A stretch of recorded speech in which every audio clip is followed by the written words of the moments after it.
Okay, so the penultimate immature archetype, the precocious child, the immature version of the magician. The precocious child manifests in a boy when he is eager to learn, when his mind is quickened, when he wants to share what he's learning with others. There's a glint in his eye and an energy of body and mind as he shows he is adventuring in the world of ideas. This boy, and later the man, wants to know the why of everything. He asks his parents, why is the sky blue? Why do the leaves fall? Why do things have to die? He wants to know the how of things, the what, and the where. He often learns to read at an early age so that he can answer his own questions. He is usually a good student, an eager participant in class discussions. Often this boy is also talented in one or more areas. He may be able to draw and paint well, or play a musical instrument with proficiency. He may also be good at sports. The precocious child is the source of our so-called child prodigies. The precocious child is the origin of our curiosity and our adventurous impulses. As we can see, we cannot get rid of the precocious child in our lives because it allows us to grow and evolve and seek out answers in the world. But just like the other two, we cannot let the precocious child run our lives.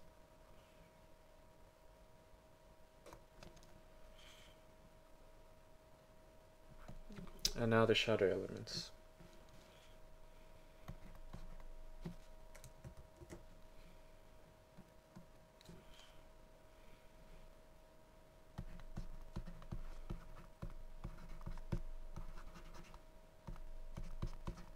The know-it-all trickster.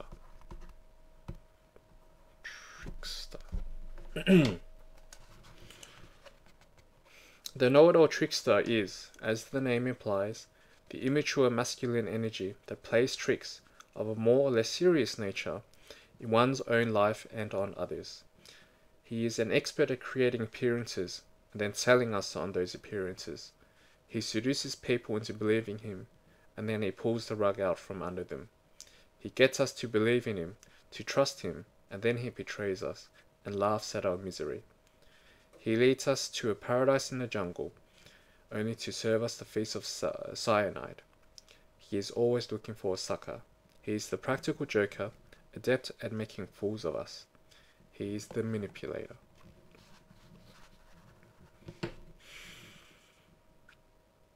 The know-it-all trickster enjoys intimidating others. The boy, under the power of the know-it-all, shoots off his mouth a lot.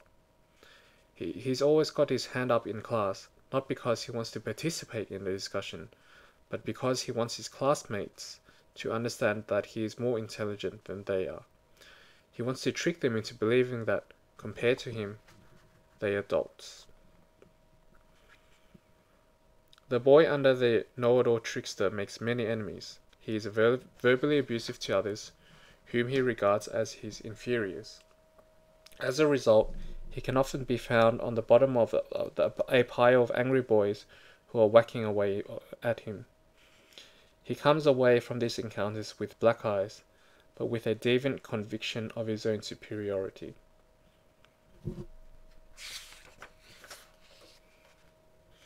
But he also has a positive side. He is very good at deflating egos, our own and those of others.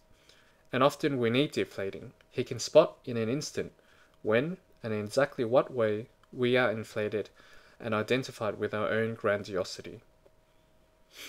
And he goes for it, in order to reduce us to human size and expose us to all our frailties.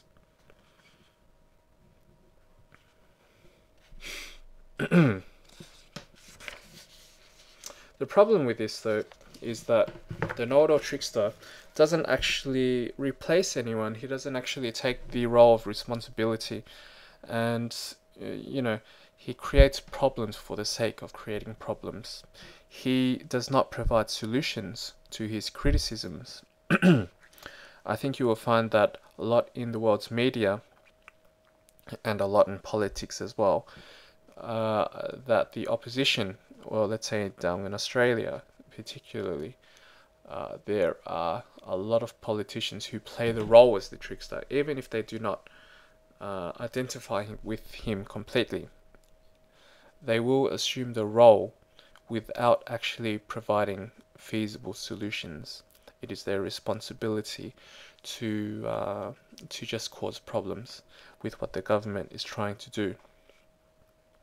I think that there's a lot of progress that can be made in politics around the world, particularly when a lot of them are centered about debates about the money with times as they are, the economy as they are right now, and as we try and figure out social solutions where there is a lot of let's say unclear answers, a lot of ambiguity about what we are meant to do as a society. The know-it-all trickster, why he keeps us humble, he causes more problems than he solves. The passive pole is the dummy.